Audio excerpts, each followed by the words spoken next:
So thank you, Chair. My name is Palalani from the University of Botswana, currently with the Department of Physics under the Faculty of Science. So this is the title of my presentation, Applied Nuclear Science Research at UB. So I'm going to share with you some of the activities that we're engaging in line with this nuclear science research.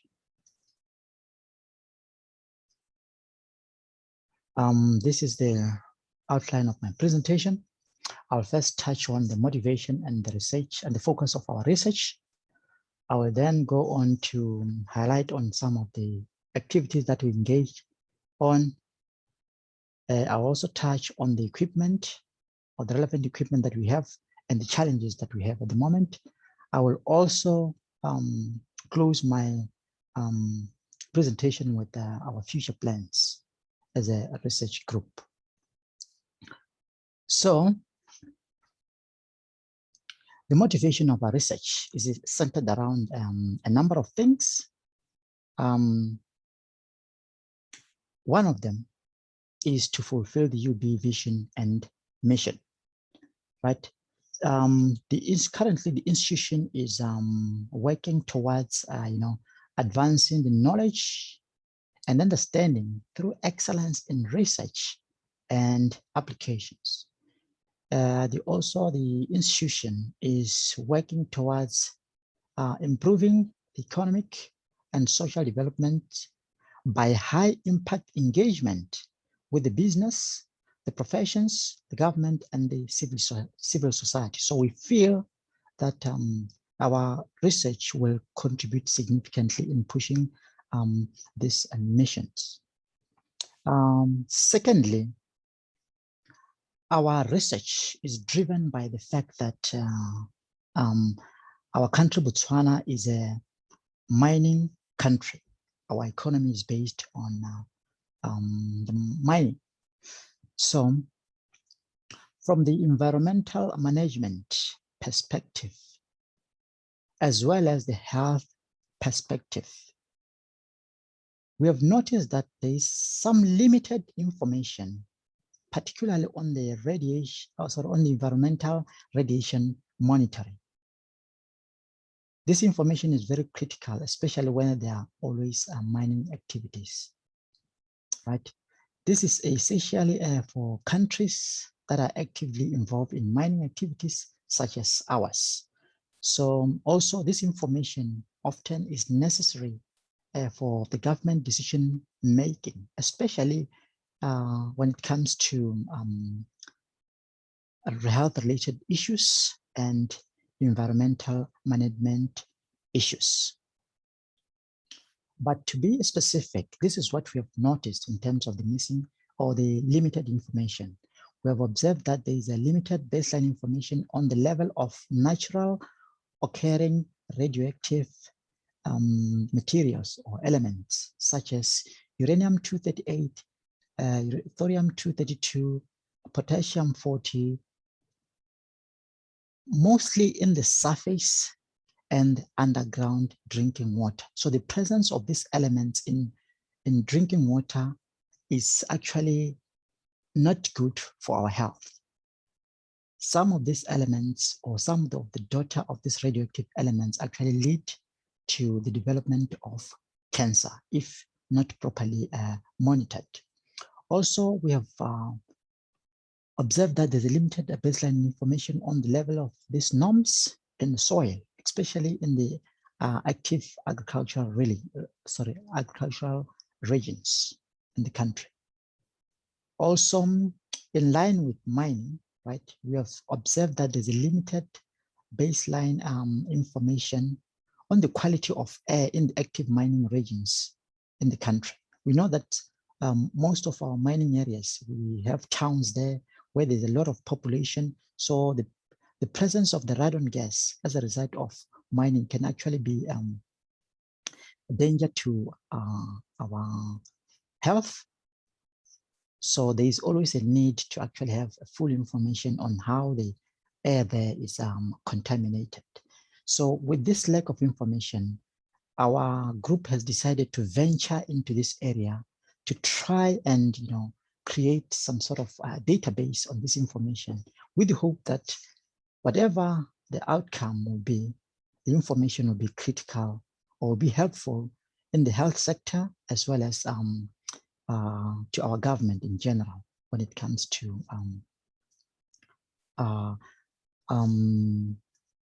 decision making.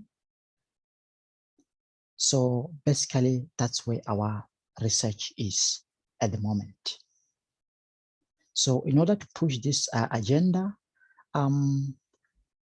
our research group, which is the radiation and health physics group, is working on that. The group is comprised or is part of the physics department in the Faculty of Science, and it comprises of around 7 academic staff members with different specialities or different areas of expertise, as we can all see here. So in order to push this agenda or to fulfill these aims or motivations, like I have already indicated, one of my main focus is on the norms in drinking water as well as in the soil samples. So the focus of this particular study is actually to check the level of these radioactive elements, right? Their gross alpha and beta activities, right? This, like I said, in the surface and the underground water, as well as in the soil. So we intend to check their level and see how the level is, you know. Secondly, from these results, we intend to conduct some sort of the health risk assessments, right? So this information we feel, or generally it's always important to people in the health sector, people who make decisions in the environmental management sector. So we feel that our output will be very significant in these areas. So in terms of the area of studies, this is where we'll be focused.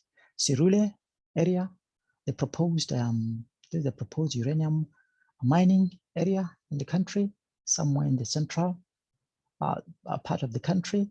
We also intend to focus in Francistown and the surrounding area, where we see a lot of mining activities taking place, especially the Tati mine or the Mopani gold mine. We also intend to investigate Silibe Pique and the surrounding area, where we see a lot of, although the mine is not currently operational, but we do have the copper mine there. And also in these areas, there are some, in terms of population, some of these areas are highly populated. So we want to see the presence, the impact of the presence of these norms in this environment. With regard to this research, Dr. Mashaba, as well as Sibitla and Professor Muti have been the leaders in this research, mainly because of their strong link or collaboration with some university in South Africa, that is Northwest University in South Africa. Of course, other members of the research group are also actively involved. So these are some of the related publications that we have, some of our members of the group have at the moment.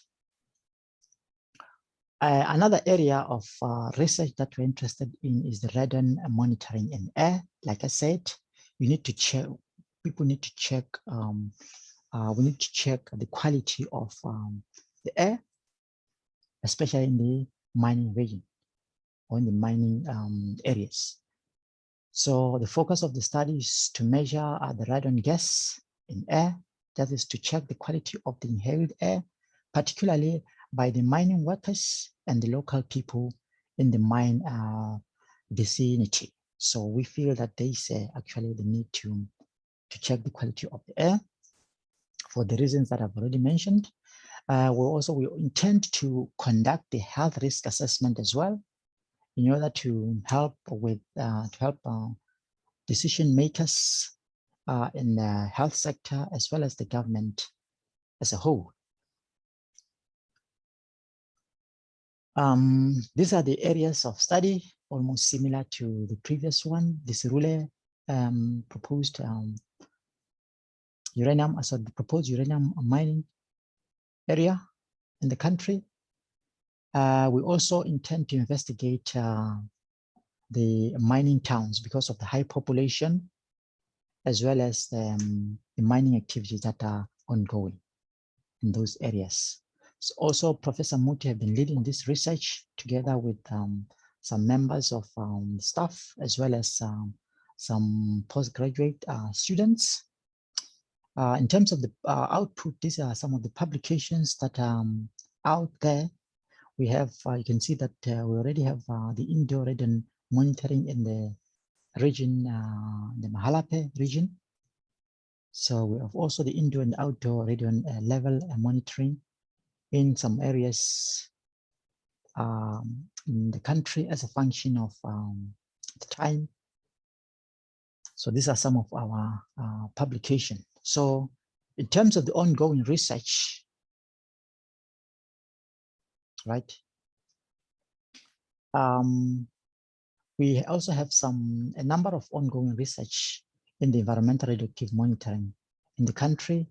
This includes the assessments of the radioactive content in some riverbank soils in the central district.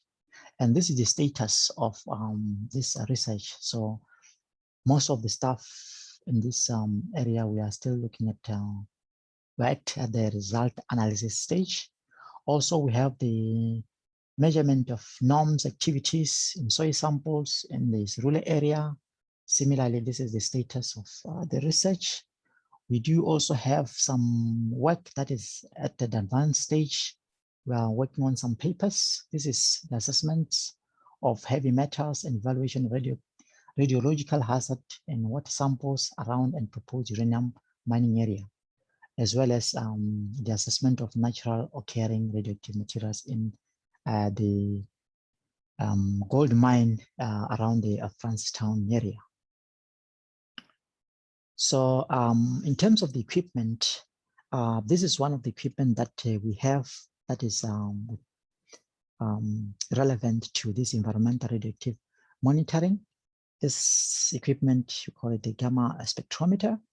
But at the moment, we have a number of challenges. Currently, it's not operational. Some of its parts need to be actually attended, and we are trying to work on that. Another challenge at the moment is the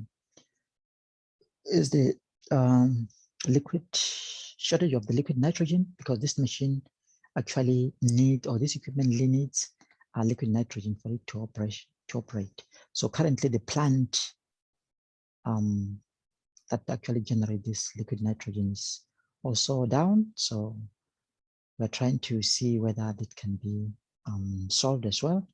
Another challenge is the lack of the standard calibration sources, but our hope is that as we go on, we'll engage some of our local institutions such as RPI to actually help us in terms of this calibration sources. But on the positive side, we have managed to purchase this equipment, which is a multi-channel analyzer. This machine actually works hand in hand with this gamma spectrometer. But the fortunate part about this one is still new, and we've tested it's working nicely. So we are hoping that at some point this will come up working and we'll be able to get everything running. But at the moment, like I said, we are still in collaboration with other institutions, mostly outside the country. So beside the natural, environmental radioactive monitoring, we also engage in other research, which is the nuclear structure research. So this kind of research, we are actually looking at some of the physics surrounding the nuclear reaction techniques. So these are the nuclear reactions, or the techniques that are actually used in the production of radionuclides, that some of them that we normally see being used in hospitals for the treatment of cancers. Our group is also engaged in the gamma ray spectroscopy, where we measure some gamma rays and use that information to try and characterize some radionuclides. This is just a basic nuclear physics, and our main target is the undergraduate students as well as the postgraduate student. So I've been the leading leader in this research, of course, with my colleagues, and we've been fortunate enough to be in collaboration with some guys in Australia, that is the Australian National University, right, through the Department of Nuclear Physics. And these are some of the publications or recent publications that we have in line with this research. So in terms of our plans as a research group, this is what we have projected. Just one is to try and engage more with the local institutions, especially for collaboration. Probably we feel that will help in terms of the equipment that we have, or the challenges that we are facing with equipment. We also intend to introduce the postgraduate program, especially in collaboration with some other faculties, such as the Faculty of Health Sciences, as well as the School of Medicine. We also intend to work towards attracting funding to maintain and maintain and fix some of the equipment that we are still struggling with, or if possible, to purchase the equipment. With that, I will say that's all I have for you. Thank you very much.